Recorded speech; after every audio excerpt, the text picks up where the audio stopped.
तो भाई लोग, स्ट्रेंजर थिंग्स जितना स्ट्रेंज लग रहा है, दरअसल ये उससे भी ज्यादा स्ट्रेंज है। जी हाँ, डॉक्टर स्ट्रेंज से भी ज्यादा। मैं आपको सीजन 4 के बारे में बताना शुरू करूं, इससे पहले बता दूं, ये बातें आपको तभी समझ आएगी जब आपने इससे पहले के 3 सीजन देखे होंगे, नहीं तो ये बातें आपके ऊपर से जाएंगे, सर के ऊपर से। तो अगर स्ट्रेंजर थिंग्स की तरह मैं भी आपके लिए स्ट्रेंजर हूँ तो मेरे चैनल को सब्सक्राइब कर देना। अगर आपने ऐसा किया तो मैं दूंगा आपको बहुत सारा प्यार और गर्लफ्रेंड वाली झप्पी भी। गलत मत समझना, मैं उस टाइप का बंदा नहीं हूँ। खैर, तो चलो आगे बढ़ते हैं।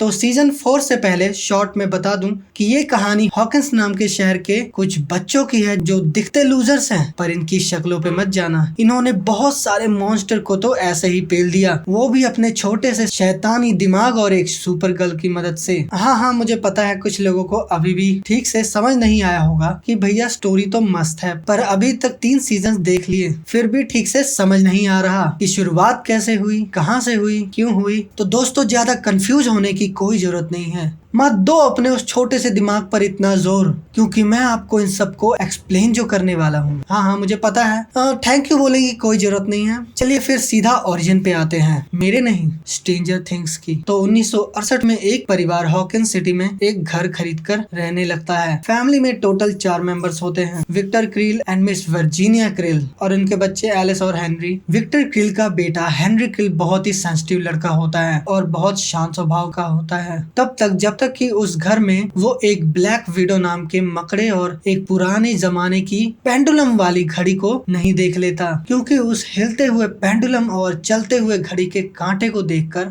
वो सोचने लगता है। तो इस तरह उसे अचानक से समझ में आने लगता है कि इंसान की प्रजाति धरती के संतुलन को बर्बाद कर रही है, जो अपनी आबादी तेजी से बढ़ाकर दुनिया में अपने जहर को घोल रहे हैं, दुनिया को अपने हिसाब से चलाने की कोशिश कर रहे हैं और हमेशा से कुदरत पर अपना जोर आजमा रहे हैं। और यही सब बातें हेनरी को पसंद नहीं आती। हेनरी को ये सब बस एक बीमारी की तरह लगते हैं, जिन्हें हेनरी ठीक करना जरूरी समझता है। दरअसल हेनरी की सोच और थैनोस की सोच में ज्यादा कुछ फर्क नहीं है, क्योंकि थैनोस भी कुछ ऐसी ही सोच रखता है। बल्कि थैनोस ही क्यों, धरती पर ऐसे बहुत से लोग हैं जो ऐसी सोच रखते हैं, जो समझते हैं कि इंसान इस धरती के साथ क्या कर रहा है और क्या कर सकता है। और ये बात पर्सनली मेरे भी विचारों से मेल खाती है। बस फर्क सिर्फ इतना है कि हेनरी और थैनोस जैसे लोगों के पास वो की है जिससे वो बदलाव ला सकते थे, चाहे वो तरीका बहुत बुरा ही क्यों ना हो। माफ करना, पर उनकी बातों से मैं सहमत हूँ। तो बिना भावनाओं में बहे वापस स्टोरी पे आते हैं।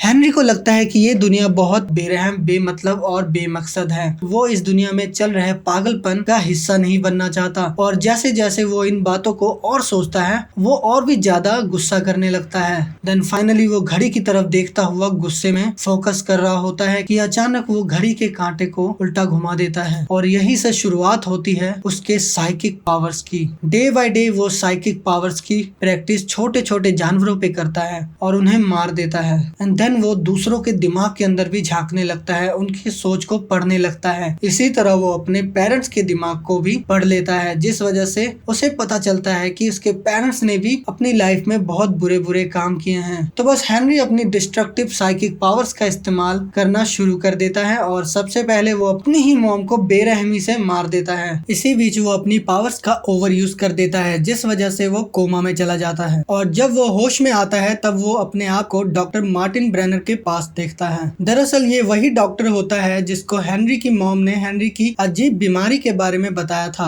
और जब डॉक्टर ब्रेनर को हेनरी की पावर्स के बारे में पता चलता है तो वो हेनरी को कंट्रोल करना चाहता है, शायद किसी मिलिट्री पर्पस की वजह से। फिर डॉक्टर ब्रेनर कुछ अनाथ बच्चों को लाकर उन्हें हेनरी की तरह सुपर पावर देने के लिए एक फैसिलिटी लैब शुरू करता है। ये वही फैसिलिटी है जहाँ 11 को सुपर पावर्स मिली थी। इसी फैसिलिटी में हेनरी खुद डॉक्टर ब्रेनर की हेल्प करता है बच्चों को साइकिक एबिलिटीज अचीव करवाने में। दरअसल डॉक्टर ब्रेनर ने हेनरी के नेक पर एक ऐसा डिवाइस इंस्टॉल कर दिया होता है जो उसकी साइकिक पावर्स को रोकती है, जिस वजह से डॉक्टर ब्रेनर हेनरी को कंट्रोल कर रहा होता है। पर सीजन 4 में हमने देखा कि हेनरी किसी तरह 11 को झूठ बोल के उस डिवाइस को निकलवा लेता है। डिवाइस निकल जाने के बाद हेनरी फैसिलिटी के सारे बच्चों और गार्ड्स को मार देता है। फिर वो 11 को भी अपने साथ शामिल होने को कहता है और अपना प्लान बताता है कि वो क्या सोचता है और क्या करना चाहता है। फिर आखिर में रिवील करता है कि वही नंबर 1 है, पर 11 उसे मना कर देती है और दोनों के बीच में साइकिक पावर्स वाली जोरदार फाइट शुरू हो जाती है। पर आखिर में 11 अपनी पुरानी यादों के थ्रू अपनी पावर्स को इनहेंस कर लेती है और हेनरी यानी नंबर 1 को हरा देती है और उसे किसी और डायमेंशन में फेंक देती है जहाँ सिर्फ प्रेडेटर्स ही जिंदा रह सकते हैं। उस डायमेंशन में गिरते हुए हेनरी बुरी तरह से जल भुन जाता है, पर वहाँ कुछ वक्त रहने के बाद वो वहाँ माइंड फ्लेयर से मिलता है, वही शैडो पार्टिकल्स जो आप सीजन 3 में देखते हो, और उसकी पावर्स के साथ हेनरी एक अजीब सा क्रीचर बन जाता है। इसके बाद वो उस डायमेंशन के हर एक जीव से कनेक्ट हो जाता है और बच्चे लोग इसे नाम देते हैं वेक्ना।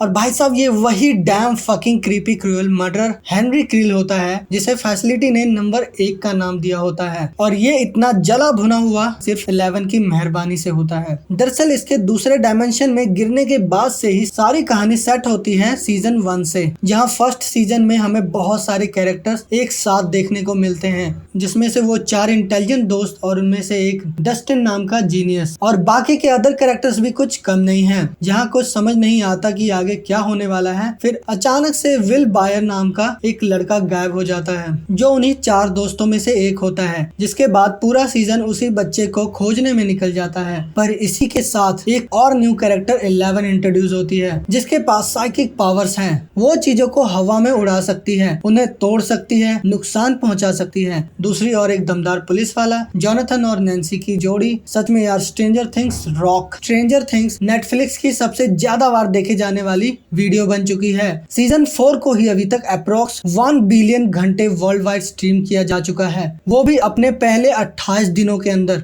कमाल है ना। और इसी के साथ ये नेटफ्लिक्स की second most popular TV series में से एक बन चुकी है और ये नेटफ्लिक्स के टॉप सीरीज में से नंबर 1 पर ट्रेंड भी कर रहा है। इसके बाद बाकी के 2 सीजन भी काफी अच्छे थे, ट्विस्ट भी काफी ज्यादा थे। सीरीज नए नए विलन्स को इंट्रोड्यूस करने से पीछे नहीं हटती। थोड़े बहुत कैरेक्टर चेंजेस के बाद भी इसकी स्टोरी बहुत अच्छे से मूव ऑन करती रहती है। टेम्पररी आई कैरेक्टर्स ने भी बहुत अच्छा काम किया, जिसमें से मेरे फेवरेट थे बिली हारग्रोव और एडी मनसन। तो गाइस शायद आपको समझ आ गया होगा कि ये सीरीज कहां से शुरू होती है और कहां तक जा रही है। अगर आपको अभी भी कोई पॉइंट क्लियर नहीं हुआ तो आप मुझे कमेंट करके जरूर बताएं।